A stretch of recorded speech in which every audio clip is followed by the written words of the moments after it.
అందరికీ నమస్తే. ముందుగా మీ అందరితో ఒక చిన్న మాట. అదేంటి అంటే ముఖ్యంగా నేను ఈ మోటివేషనల్ వీడియోస్ చేస్తున్నటువంటి ప్రధాన ఉద్దేశము మిమ్మల్ని మోటివేట్ చేయడమే. అంటే జీవితంలో ఎదురేటువంటి ప్రతి చిన్న సమస్య కూడా ఒక్కొక్కసారి మనల్ని ముందుకు పోకుండా ఆపేస్తుంటుంది. అంటే సమస్యను మనం చూసే కోణంని బట్టి మనం లైఫ్ని డిజైన్ చేసుకోవడం జరుగుతుంది అన్నట్టు. సో చిన్న చిన్న సమస్యలకి కృంగిపోయే వాళ్ళు ఉంటారు, చిన్న చిన్న ఫెయిల్యూర్స్కి బాధపడే వాళ్ళు ఉంటారు, మనుషుల మనస్తత్వాలను బట్టి వెనకడుగు వేసే వాళ్ళు ఉంటారు. వీటన్నిటి గురించి నేను చూసినటువంటి ప్రపంచం, నేను నేర్చుకున్నటువంటి జీవిత పాఠాలు, మనుషుల మనస్తత్వాలని అర్థం చేసుకున్న విధానాన్ని బట్టి నేను అంటే ఒక్కొక్కసారి ఇప్పుడు కొంతమంది మనం సెల్ఫ్గా మోటివేట్ చేసుకోగలుగుతాం, బట్ అందరికీ ఆ అవకాశం ఉండదు. కాబట్టి కనీసం నేను చెప్పే మాటలు నలుగురికి ఉపయోగపడతాయన్న ఉద్దేశంతో చేస్తున్నటువంటి వీడియోస్. కాబట్టి మీరు నా నుంచి ఇంకా ఎలాంటి వీడియోస్ ఎక్స్పెక్ట్ చేస్తున్నారు అనేది కామెంట్ రూపంలో తెలియజేయండి. అంతేకాదు మీకు ఏ టైంలో వీడియో అప్లోడ్ చేస్తే మీరు చూడడానికి అవకాశం ఎక్కువగా ఉంటుంది అనేది కూడా నాకు కామెంట్ రూపంలో తెలియజేయండి. వీడియోస్ని లైక్ చేయండి, అదేవిధంగా షేర్ చేయండి, సబ్స్క్రైబ్ చేసుకోవడం మర్చిపోకండి. ఇక ఈరోజు విషయానికి వస్తే, మనం ఏ విషయాన్నైనా సరే చూసే కోణాన్ని బట్టి మన ఆలోచన విధానము లేదా మనం ఆలోచించే విధానాన్ని బట్టే మనం చూసేటువంటి దృష్టికోణము ఉంటుంది. అంటే ఏదైనా సరే మన ఆలోచనను బట్టి చూస్తాము, చూసేదాన్ని బట్టి ఆలోచిస్తాము. ఈ రెండింటిని బట్టి జీవితంలో మనం వేసే అడుగులు ఆధారపడి ఉంటాయి, మన భవిష్యత్తు నిర్మాణం ఆధారపడి ఉంటుంది.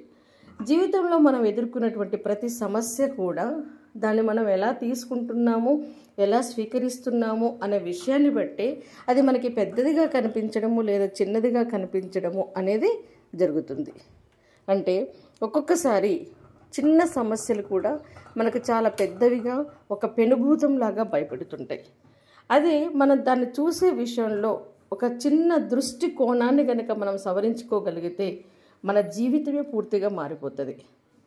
ఒక్కొక్కసారి మనం అనుకున్నటువంటి విషయాలు కరెక్ట్ కాకపోవచ్చు, మనం తీసుకున్న నిర్ణయాలు కరెక్ట్ కాకపోవచ్చు.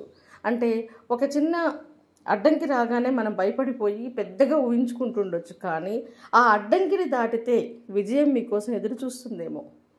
ఒక చిన్న అవకాశాన్ని ఒకవేళ మీరు అవకాశాల కోసం ఎదురు చూస్తున్నారు, మీరు ఊహించినటువంటి అవకాశం రాకుండా మీకు ఒక చిన్న అవకాశం వచ్చింది అంటే మీరు పెద్ద కలగన్నారు, కానీ మీకు వచ్చినటువంటి అవకాశం చిన్నది. అది ఏ విషయంలో అయినా కావచ్చు.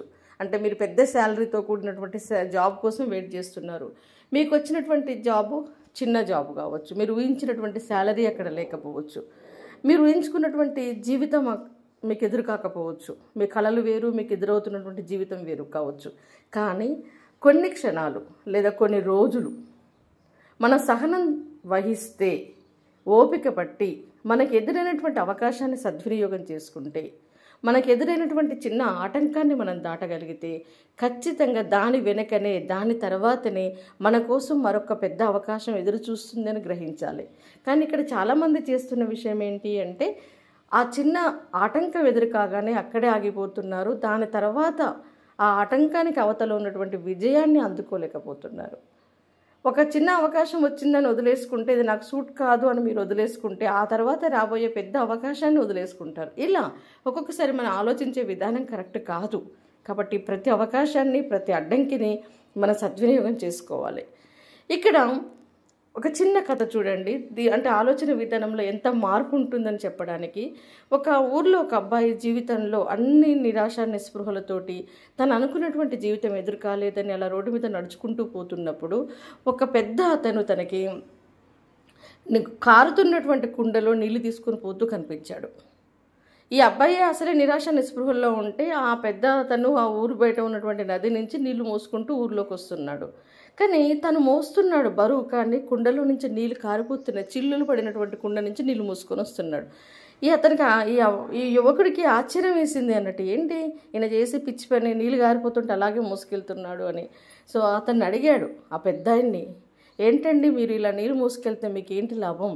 నీళ్ళన్నీ కారిపోతున్నాయి కదా, మీరు బరువు మోస్తున్నారు, దానివల్ల మీకు లాభం లేదు అని చెప్పేసి, ఇది ఎందుకో మీరు ఒకసారి ఆలోచించండి, పిచ్చి పనిలాగా లేదా అని అడిగాడట. అప్పుడు ఆ పెద్దాయన చెప్పాడు, ఇలా నేను బరువు మోస్తున్నాను, నేను మోసుకెళ్ళేసరికి, నేను ఇంటికి వెళ్ళేసరికి సగం నీళ్ళే నాకు ఉంటుండొచ్చు.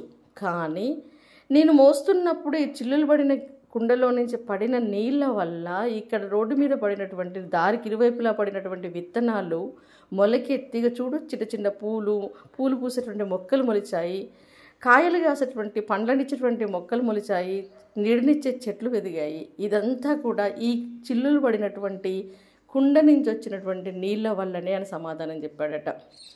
ఒక్కొక్కసారి మనం చేసే పనులు చాలా భారంగా ఉంటుండొచ్చు, కానీ ఆ భారం వల్ల మనం అనుభవించే ఫలితం కూడా తక్కువగా ఉంటుండొచ్చు. కానీ చివరికి మనకి వచ్చేటువంటి ఫలితం చాలా అద్భుతంగా ఉంటుంది. కొన్నాళ్ళు మనం సహనం వహించాలి అంతే. ఇక్కడ ఇదే విషయాన్ని వాళ్ళిద్దరూ 2 విభిన్న కోణాల్లో చూశారు.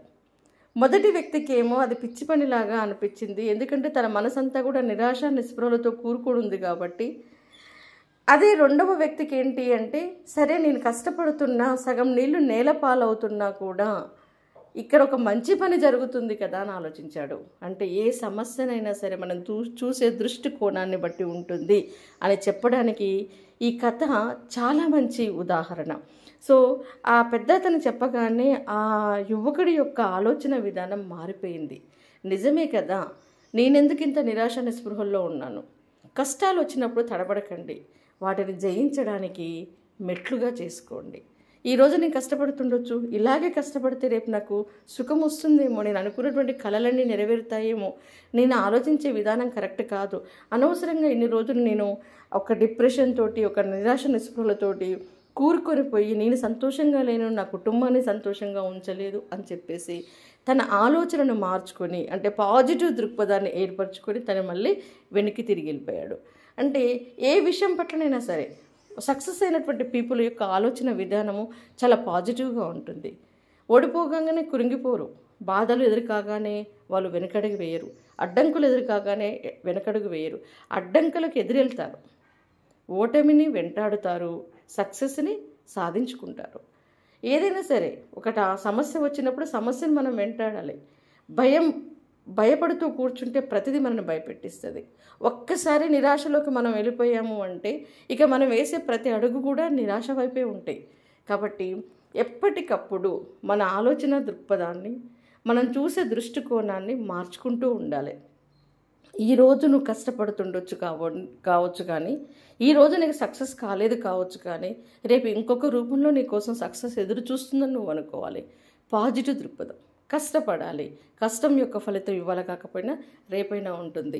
ఇక్కడ చూడండి, ఈ చిల్లులు పడినటువంటి కుండలో నుంచి కారే నీటిలాగా మనం పడే బాధలు, మనం పడే కష్టాలు, మనం పడే అవమానాలు, సో మనం కోల్పోయినటువంటి లేదా మనం అనుభవించినటువంటి నష్టాలు, ఇవన్నీ కూడా ఈ చిల్లులు పడిన కుండ నుంచి వచ్చే నీటి లాంటివి.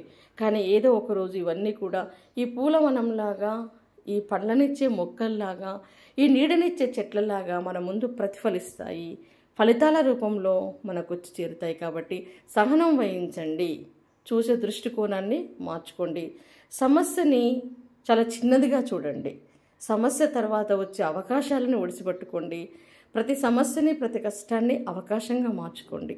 All the best.